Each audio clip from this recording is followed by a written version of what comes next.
هو الذي جعل لكم الليل لتسكنوا فيه والنهار مبصرا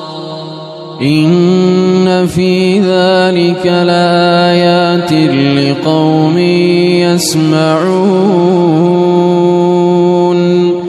قالوا اتخذ الله ولدا سبحانه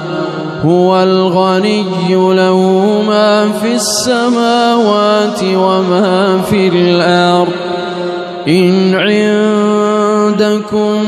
من سلطان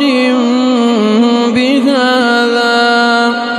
أتقولون على الله ما لا تعلمون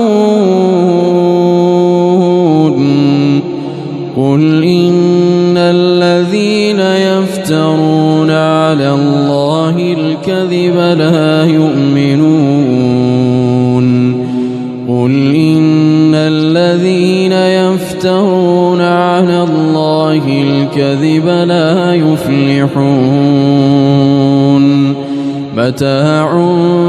في الدنيا ثم